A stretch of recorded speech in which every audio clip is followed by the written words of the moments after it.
Bueno, primero que nada, dar la bienvenida a quienes nos estén viendo de forma sincrónica.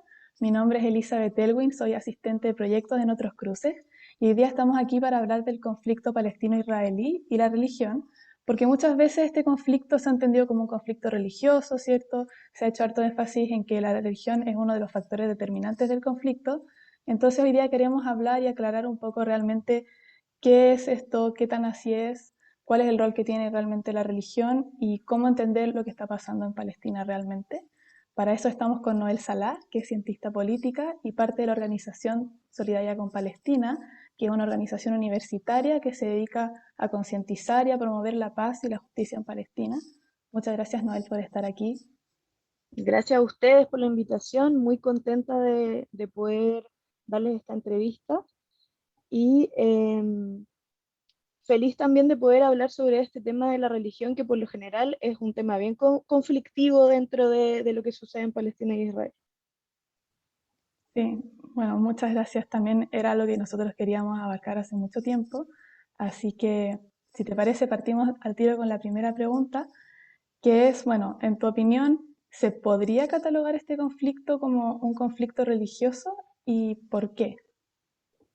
Ya, mira, de esa pregunta yo parto por disgregarla en dos partes. Primero, desmitificar que la noción de conflicto, partiendo de esa base, porque cuando se habla de conflicto, por lo general hay que hacer una distinción de simetría entre las partes, ¿verdad? Como podría ser una guerra. En este caso, no hay conflicto porque no hay simetría de poder entre Israel y Palestina. Y lo correcto cuando uno trabaja este tema sería hablar de ocupación colonial. Dejando de lado eso, creo que no se puede catalogar este conflicto como un conflicto religioso, aunque obviamente la religión permea lógicamente el conflicto, yo creo que después lo vamos a tratar más, sino que es un conflicto netamente político. Te comento un poquito como para entender el contexto de esta situación. El sionismo, que es el movimiento ideológico que buscaba la emancipación territorial del el pueblo judío, nació como una doctrina nacionalista y europea. Y es bien interesante ver que en la creación de esta doctrina no había una reclamación religiosa, en este caso judía, propiamente tal. De hecho, el padre del sionismo, que es Teodoro Herzl, desde ya fines de los años 1800 decía que él, ni siquiera él obedecía a una religión y él se autodenominaba agnóstico, imagínate, el padre del sionismo que es el creador del Estado de Israel. Cuando se barajó esta idea de crear el Estado de Israel, se hablaron de muchas partes territoriales, entre ellas Uganda, Libia, hasta Argentina. La Patagonia también se habló en algún punto. Y Palestina ni siquiera estaba dentro del radar. Y finalmente, ¿por qué se decidió Palestina? Porque Palestina tenía esta justificación divina, por así decirlo, que permitía unar, por una parte, el discurso religioso, ¿verdad? Como a estos no convencidos de por qué nos tenemos que ir de nuestros países europeos, con esta necesidad nacionalista, ¿verdad?, de estos sionistas de crear un Estado de Israel. En el fondo, la religión igual fue como un eslogan movilizador, por así decirlo, como una leyenda que justificara por qué tenía que ser Palestina y no tenía que ser otro lugar del mundo. En ese sentido, creo que es súper importante entender que en los inicios esto se construyó como una empresa colonial, más que una cuestión que tuviera una perspectiva de fe y tuviera una espiritualidad realmente judía. Por lo mismo, creo que es súper, súper importante entender que lo que hay en Palestina actualmente es una apropiación ilegal de territorios mediante lo que se conoce como ocupación militar y apartheid. Y otra cuestión que creo que es súper relevante a la hora de tratar el tema religioso es que anterior a la construcción del Estado de Israel, las tres religiones más importantes monoteístas, que son el Islam, el cristianismo y el judaísmo, convivían, no te diría así como, uy, qué pacíficos, pero convivían bastante bien en el mismo territorio. Entonces, eso también te habla de que había una noción un poco de respeto entre las tres religiones y pseudo armonía. Eso por una parte. Así que, resumiendo, yo diría no, no es un conflicto religioso, es un conflicto político. Y ni tan conflicto es. Claro, sí, bueno, muchas gracias por poner ese punto, porque nosotros siempre hablamos de conflicto palestino-israelí y es la forma en la que se habla del tema y no hay una forma en el ambiente, digamos, académico, formal, mediático, en el que se plantee de otra forma. Así que, por un lado, muchas gracias por eso. Y tomando un poco de algo que ya venías diciendo, pero para profundizar un poquito más, que ahí tú mencionabas cómo lo religioso fue usado para movilizar, digamos, un poco para quizás justificar Ujú. esta ocupación, eh, ¿qué lugar tiene realmente la religión? Como si tú tuvieras que delimitarlo un poco en este proceso, digamos, crisis. Sí, a ver, yo creo que es innegable que la religión ha estado presente en la política internacional, desempeñando un papel público central en la construcción de los estados en Europa, en Medio Oriente, en América Latina. O sea, en ese sentido, y en este espacio donde confluyen estas tres religiones tan importantes, monoteístas en el mundo, y el contexto de colonización y apartheid genera indudablemente una tensión entre estos mundos. Entonces, decir que la religión es algo que no existe también es mentira. Eh, un ejemplo de ello claramente podría ser el control de los sitios sagrados, por ejemplo. Un tema súper importante es la definición del estatus jurídico de Jerusalén. ¿Qué hacemos con Jerusalén, donde hay presencia religiosa de estas tres religiones? Cuando, por ejemplo, Trump reconoció a Jerusalén como la capital indivisible del Estado de Israel. Eso, naturalmente, que generó tensiones dentro del mundo religioso, ¿verdad? Eh, Aún así, a mí me gustaría recalcar que lo religioso es más bien una instrumentalización. La religión tiene un rol en el problema, pero no es la causa del problema. Y eso es muy importante dejarlo muy delimitado. La lectura religiosa tiene una utilidad, particularmente para el Estado de Israel, que como dije anteriormente es este eslogan movilizador, ¿verdad? Entonces, asumir la historia sagrada del Antiguo Testamento como el pueblo judío, como el pueblo elegido, eh, es muy funcional al Estado de Israel, porque genera ciertos vínculos estratégicos con otras religiones del mundo. Por ejemplo, con el mundo evangélico, con los protestantes ingleses. El cristianismo es quien asume esta veracidad de los textos antiguos bíblicos que le da una fuerza al sionismo, que es el creador del Estado de Israel, ¿verdad? Entonces, ¿qué pasa? Se sacralizan por una parte los derechos de los judíos como el pueblo elegido en la narrativa del cristianismo y eso es lo que se utiliza estratégicamente desde la perspectiva de Israel. Como, por ejemplo, eh, la religión se utiliza actualmente como una propaganda israelí, como una propaganda que sirve para hacer lobby, para blanquear esta imagen. Obviamente con el tiempo ha ido cayendo, ¿verdad? Así como también la relevancia que han tenido las religiones ahora, sobre todo con todas las crisis que hemos tenido, ¿verdad? Eh, y se ha utilizado también como un chantaje medio ideológico para deslegitimar en el fondo cuando uno critica al Estado de Israel. Eh, Catalogándolo como antisemitismo, que creo que después lo vamos a ahondar un poquito más. Eh, pero lo importante aquí entender es que voy de nuevo a tu pregunta, ¿qué lugar tiene la religión en el conflicto? Yo diría que es un mecanismo de instrumentalización, ¿verdad? Que permite blanquear la imagen de Israel a través de esta tradición religiosa, cuando en la práctica la religión no tendría nada que ver con ser capaz de criticar cuáles son las políticas del Estado de Israel y cuáles son los problemas que están sujetos ahora en el territorio palestino, ¿verdad? Claro, sí. No, y muy interesante lo que dices porque también, bueno, pasa a mostrar cómo esta instrumentalización ha afectado tanto al campo religioso, o sea, y no solo el judío y al mundo del Islam, sino que también el cristiano. De ahí también, bueno, está este cristianismo, digamos, que desde su postura, desde su interpretación de las escrituras, defiende este sionismo como avasallador que pasa a llevar a los palestinos, pero por otro lado también tenemos una población palestina que es católica ortodoxa y se suele invisibilizar cuando se habla de este conflicto como es un conflicto entre el Totalmente. Islam y el judaísmo y toda esta otra parte del pueblo palestino, es como nosotros somos católicos ortodoxos, no tiene que ver con eso. Eh, los medios, digamos, toman eso y está esta otra intención por detrás, pero no es solamente eso. Y de Sí, ahí también, totalmente. De hecho, un ejemplo muy claro de cómo sucede esto de la estrategia y la instrumentalización de la religión se ve muy en la práctica con lo que pasa en Estados Unidos. O sea, uno ve cada vez que hay elecciones en Estados Unidos, el tema de Israel es un tema muy, muy importante. Y porque la comunidad protestante y evangélica en Estados Unidos es muy fuerte.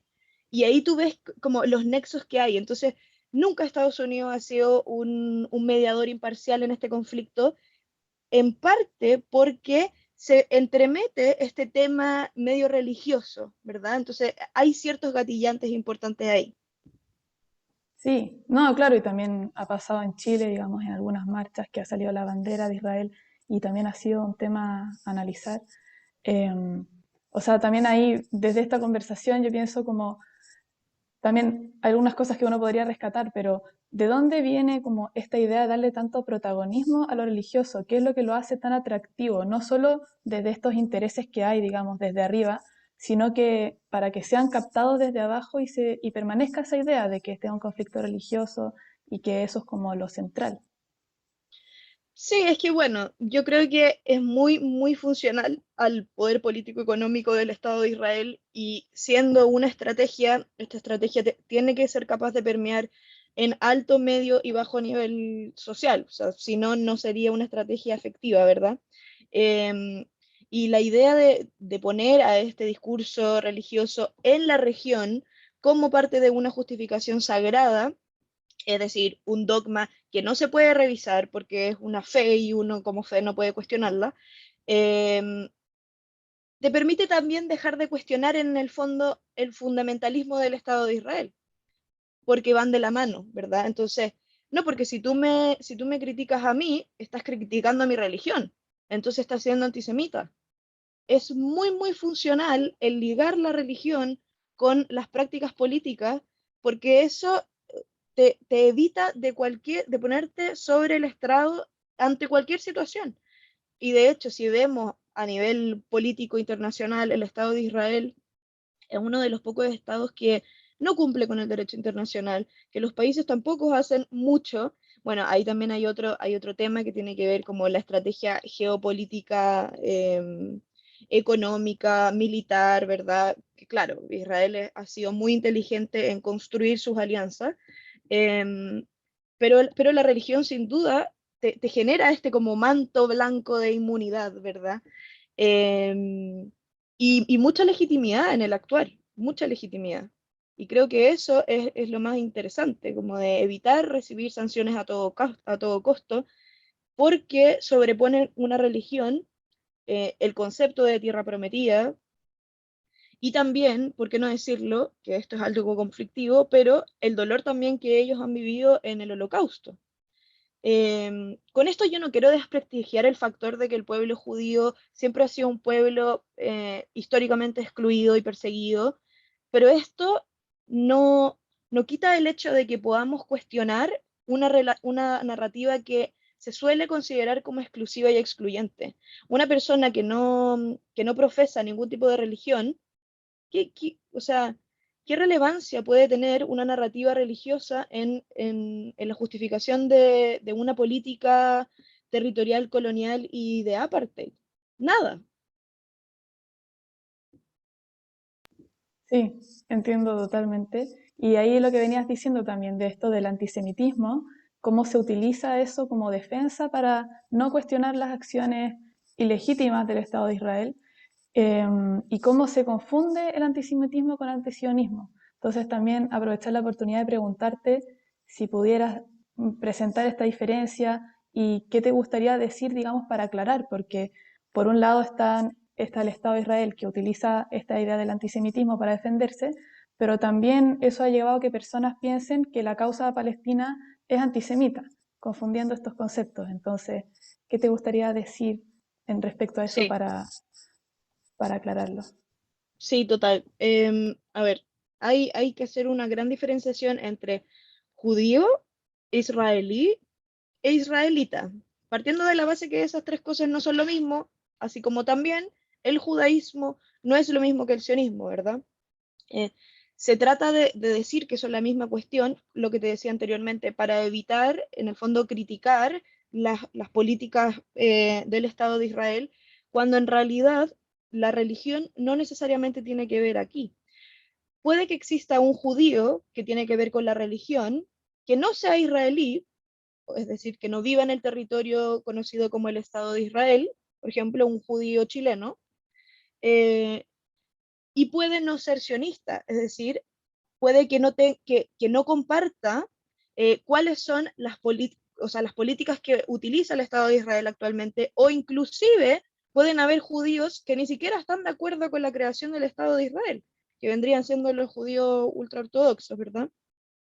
Eh, y al revés, también pueden haber judíos que sí son sionistas, que sí son israelíes, pueden haber israelíes que no son judíos, que son cristianos, ¿verdad? Entonces, hacer esa mezcla de todos estos términos a partir de solo un concepto, lo único que hace es permitir que personas como tú o como yo dejemos de tener la libertad de poder criticar sobre lo que sucede con el Estado de Israel en los territorios palestinos ocupados y con los mismos palestinos que viven dentro del Estado de Israel.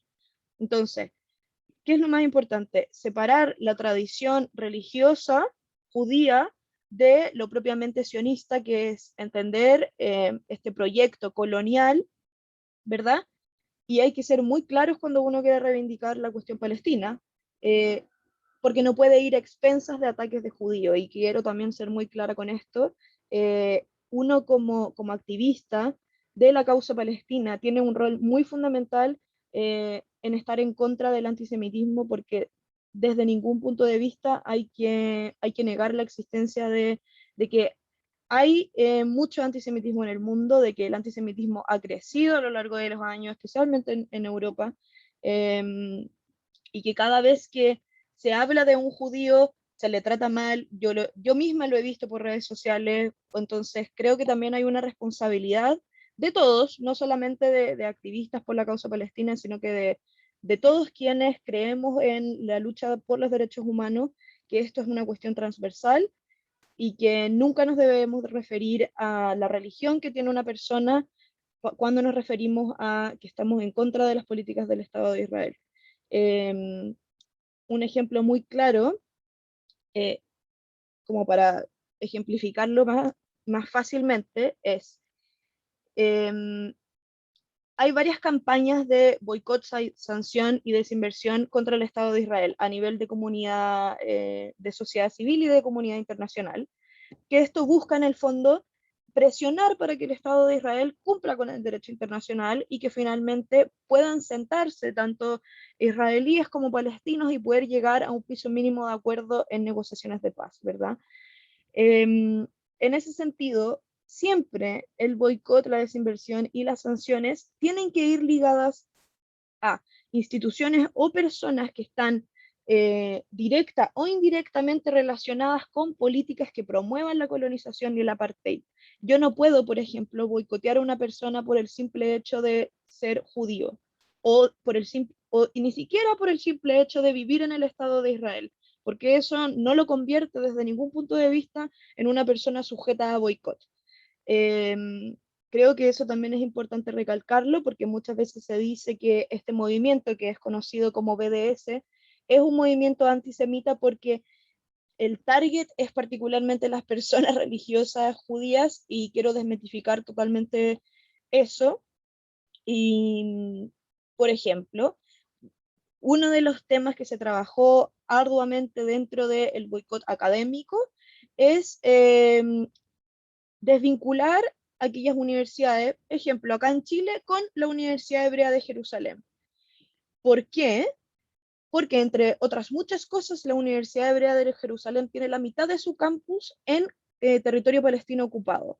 Entonces, ahí hay una justificación meramente ligada desde el derecho internacional para poder presionar y decir, esta es una universidad sujeta a boicot.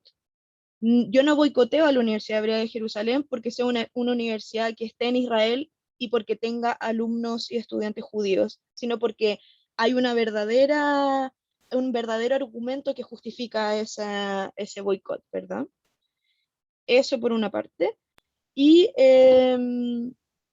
bueno, también creo que es importante decir que dentro del antisemitismo como concepto también hay un deslizamiento religioso y apropiación, ¿verdad? Porque semita no es exclusivamente judío, sino que semita es quienes habitan el territorio que está asociado a Palestina e Israel. Entonces, semita también podría ser yo.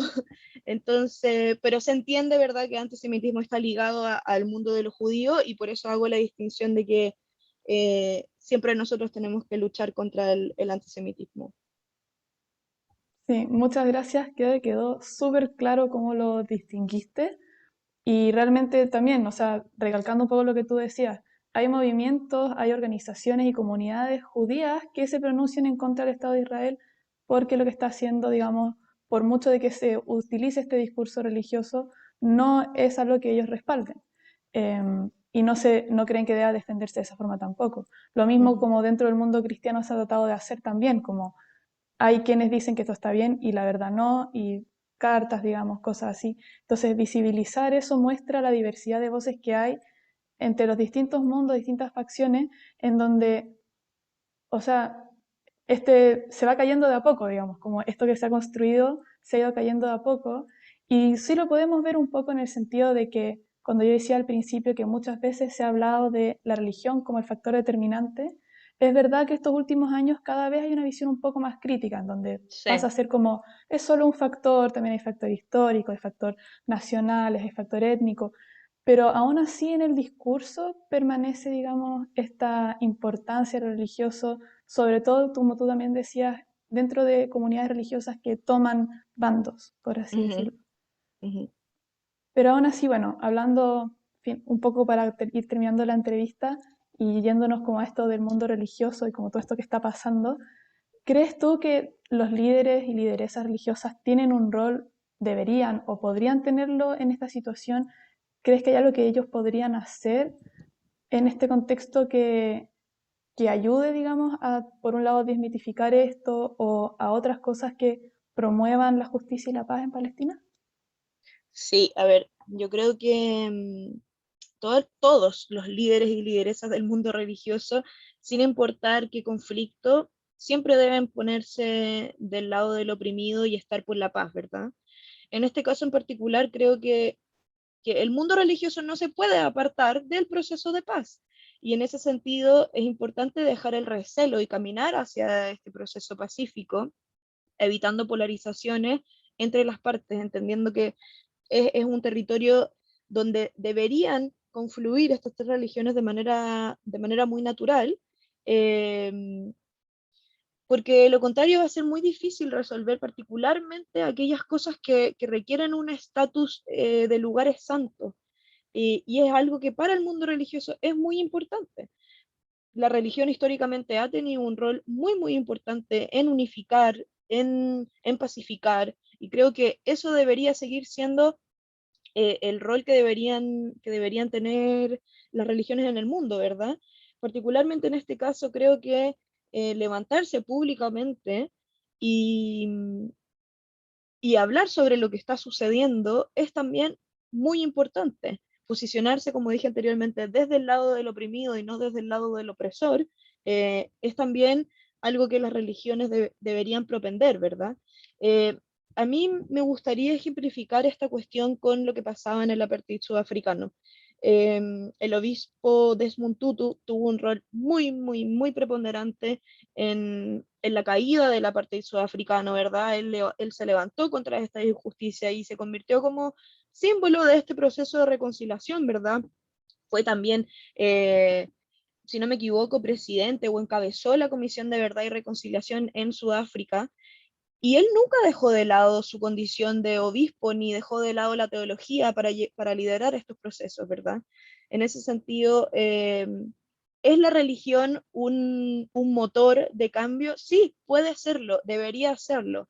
Y son esos los liderazgos a los cuales deberíamos apuntar para terminar en lo que está pasando en Palestina hoy, que es una apartheid y una colonización, para realmente tener una paz duradera entre pueblos que son hermanos. Los palestinos, los judíos y los islámicos son hermanos y eso es lo que deberíamos propender. Perfecto, muchas gracias. Realmente creo que esta entrevista fue muy profunda, tocaste muchos temas, también todos estos ejemplos, tu conocimiento del escenario internacional. Así que espero que a todos los que nos estén escuchando y viendo les encante, igual que a nosotros. Eh, bueno, nosotros vamos a seguir haciendo otras actividades, otros cruces IOSP. Ahí tenemos que estamos en proceso de planificación. No sé, Noel, si te gustaría decir algo de tu impresión o algún otro comentario que quieras agregar. Obviamente agradecerles muchísimo el espacio, creo que es muy importante poder hablar estos temas, particularmente desde una mirada que por lo general no se toca en los debates, entonces siento que siempre va a ser muy positivo poder hablar desde otras miradas. Muy agradecida a ustedes por la invitación. Nosotros como OSP estamos absolutamente abiertos a participar con ustedes en cualquier actividad. Para nosotros es muy importante poder llevar la causa palestina a todas las áreas de la sociedad, a chilenos, a religiosos, a inmigrantes, a todos y todas y todes. Entonces, felices y estamos muy abiertos a participar con ustedes y agradezco de nuevo la invitación. Bueno, de nuevo, muchas gracias a ti. Entonces nos despedimos. Nos estamos viendo. Chao. Chao.